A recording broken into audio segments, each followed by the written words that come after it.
Salut à tous, je suis ravie de vous retrouver aujourd'hui dans cette nouvelle vidéo. Aujourd'hui on se retrouve pour une espèce de pseudo-revue sur le fond de teint de Fenty Beauty by Rihanna que j'ai acheté il y a quelques temps déjà et que je vais essayer avec vous ce matin pour savoir ce que j'en pense. Alors oui, je ne suis pas maquillée puisque c'est le but de faire une revue, je n'avais pas me maquiller avant. Et je vous dirai en direct live comme ça ce que je pense de la texture, de l'odeur, de son pouvoir couvrant puisqu'ils disent qu'il est médium à totalement couvrant. Pour tous. Il me semble que c'est un fond de teint qui est relativement mat et c'est pour ça que j'ai jeté mon dévolu dessus puisque je me servais initialement du fond de teint de Estée Lauder que j'aime à la folie. Seulement il n'est pas cruelty free donc il fallait que je trouve autre chose. Donc ce fond de teint je l'ai pris pour ma part en teinte 120 comme ceci. Il est relativement clair, je pense que là ça va aller pour ma carnation du moment. Donc c'est parti puisque cette tête... Donc, au niveau du packaging, donc vous voyez comment il se présente. Je pense qu'il a suffisamment circulé sur YouTube pour que vous sachiez comment est la boîte. Elle est plutôt simple, je trouve. Donc au niveau du packaging, il est assez épuré. Dessus, il y a marqué donc, Fenty Beauty. Derrière, il y a marqué bien agité. Donc ça, c'est pratique puisque des fois, on ne sait pas trop s'il faut agiter les fonds de teint ou pas. Ceci étant, je les secoue tous. Il est en 32 ml, ce qui est tout à fait correct pour un fond de teint. Et donc en dessous, il y a marqué la teinte et voilà, grosso modo. Donc la teinte qui est en dessous, je trouve que c'est... Voilà, le packaging est plutôt épuré. J'aime bien le côté vert un peu opaque comme ça. Maintenant, bon, c'est épuré quoi. Mais bref, on paye quand même aussi le packaging. Et là, je trouve que c'est ouais, très soft, très très soft. Donc là, comme ça, je ne sens rien. Je vais l'appliquer puisque j'ai cru savoir, enfin j'ai cru comprendre qu'il était relativement liquide. Donc je vais d'abord l'appliquer sur ma main et je prendrai avec mon Beauty Blender pour pouvoir en prélever. Ah oui, quand même, il est très liquide. Très liquide. Ouais, il sent... Ah, il y a une petite odeur. Donc je vais commencer l'application. Et on va voir tout de suite ce que ça donne, puisque vous le savez, je vous le répète, je vous l'ai déjà répété maintes et maintes fois, j'ai pas mal de rougeur et de petites coupes roses à ce niveau-là. Donc on va voir si ça camoufle correctement, ou pas du tout. Je vais peut-être m'attacher les cheveux, ce sera plus simple. Voilà, donc je me suis attaché les cheveux.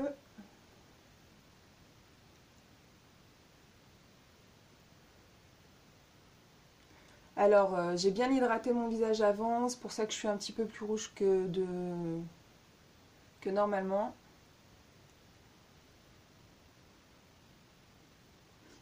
Alors, je trouve qu'il sèche plutôt vite, qu'on a du mal un petit peu à l'appliquer. Pourtant, le Beauty Blender, il est mouillé. Hein.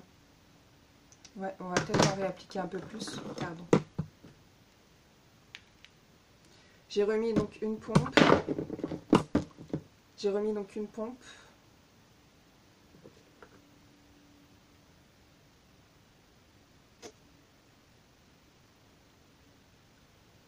Bon. Au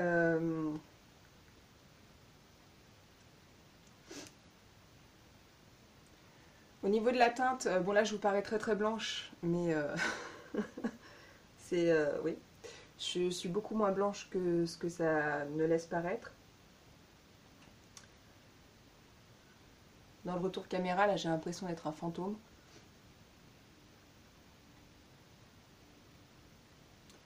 Niveau couvrant, je trouve qu'il est pas top top. Vous voyez, là, je sais pas si vous verrez, mais on voit encore la trace de mes lunettes, puisque je porte des lunettes. Hein. Et là, on voit encore la trace de mes lunettes, ça l'a pas du tout camouflé. Là, je vois encore les petites rougeurs à droite et à gauche. Sur le menton aussi. Pareil ici. Bon. Je vais en rajouter un peu pour voir ce que ça donne.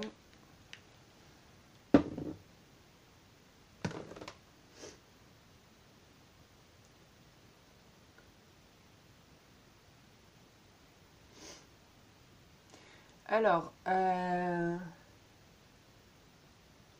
bon, là je viens de me... Je trouve qu'il marque beaucoup les zones de sécheresse. Et niveau de couvrance, médium à très couvrant, non pas du tout, je trouve pas du tout qu'il soit très couvrant, médium éventuellement, oui, effectivement, il ne faut pas avoir d'imperfections dans ce cas, et je pense que les imperfections, il doit beaucoup les marquer. Là, on arrive sur l'hiver, j'ai une tendance à avoir la peau qui se déshydrate de plus en plus. En plus, j'ai pas refait de crème plus nourrissante, donc du coup, je suis toujours avec mon fluide, puisque je ne l'ai pas terminé.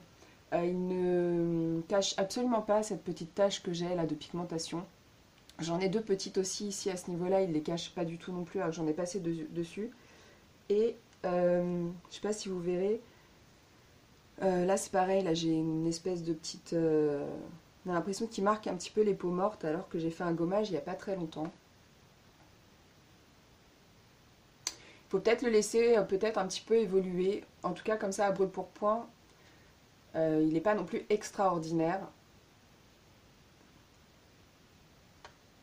Je trouve qu'il y a des marques à plus petit prix qui font nettement mieux l'affaire. Maintenant, au niveau matité, bon, moi j'ai du mal à trouver dans les petites marques qui fassent l'affaire au niveau de la matité pour la journée. Bon, après, je trouve qu'il est pas trop mal, il a une petite odeur super sympa. Le côté fluide, j'aime bien aussi, simplement je trouve qu'il sèche extrêmement vite, donc il est à travailler relativement rapidement. Et peut-être qu'au Beauty Blender, c'est pas franchement l'idéal, peut-être qu'il serait mieux au pinceau. Cependant, moi au pinceau, j'ai vraiment beaucoup de mal.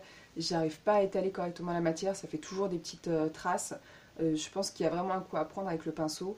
Donc je resterai pour le moment avec le Beauty Blender. J'espère qu'il va évoluer un peu mieux durant la journée. On verra ça. Je me tâte quand même à en rajouter un petit peu. Alors, il me semble que je l'ai payé une trentaine d'euros, le flacon. Je ne sais plus exactement, je mettrai le prix quelque part par là. Cependant, avec le Estée Lauder, je ne me rappelle pas en mettre plus de 2 pompes. Et là, j'en suis au moins à la 4e pompe. Donc pas complète, mais j'en suis quand même à la 4e pompe, on va dire 3 pompes pleines, pour pouvoir masquer mes rougeurs. Et ça me dérange. D'accord, il n'est pas très très cher, mais maintenant si on est obligé de vider quasiment le flacon à chaque fois qu'on en met le matin, il n'y a pas d'économie de fait en fait. Donc sur les premières impressions au niveau de l'application, je vous l'ai dit, je trouve qu'il sèche très vite, il faut le travailler rapidement. Je ne pense pas que le Beauty Blender soit adapté, cependant le pinceau, si déjà il sèche rapidement avec le Beauty Blender, j'imagine même pas avec le pinceau. Peut-être qu'il y a un pinceau adapté, je ne sais plus, j'ai pas regardé, j'ai juste pris la teinte, enfin j'ai mis déjà 3 pompes pour trouver ma teinte, donc c'était quelque chose. Bref, toujours est-il que acheter un fond de teint plus le pinceau qui va avec, c'est le genre de choses qui me saoule et je trouve ça purement marketing. Donc je continuerai à l'appliquer au Beauty Blender. Il faut peut-être le voir un petit peu évoluer au fil de la journée, donc finalement je pense que je reviendrai, pas forcément au cours de la journée, mais en fin de journée pour vous dire ce que j'en ai pensé et comment il s'est comporté sur mon visage, sachant que j'ai la peau mixte, déshydratée, mixte sur la zone T et déshydratée sur pas mal de petits endroits de mon visage. Je vais finir de me maquiller et je vous reviens tout de suite. Donc voilà, j'ai terminé mon make-up, je me suis maquillée très soft, je n'ai pas mis de poudre, j'ai juste fait mon contouring comme d'habitude au niveau du nez, du front et des joues et légèrement au niveau de la mâchoire. J'ai ajouté un peu de blush et un peu d'highlight puisque ça je le fais souvent. Et mes yeux, j'ai juste mis un peu de mascara et j'ai mis bien évidemment mon anti-cerne puisque tête de zombie, ça va 2 secondes.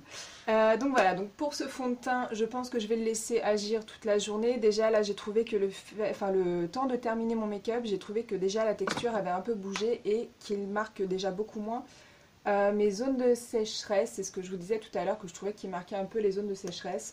Au niveau des rougeurs, bon bah c'est pas parfait, il n'est pas ultra couvrant, donc si vous n'avez pas beaucoup d'imperfections, ou en tout cas pas beaucoup de rougeurs, pas beaucoup de coupes roses, je pense qu'il peut faire parfaitement l'affaire. Maintenant, j'ai ouï dire, en tout cas, j'ai visionné une vidéo sur YouTube d'une nana, je me souviens plus du tout de son nom, j'essaierai de le retrouver dans mes historiques pour vous le mettre si jamais vous voulez voir la vidéo. C'est une nana qui est assez critique, cependant j'ai trouvé que son commentaire était assez bien construit.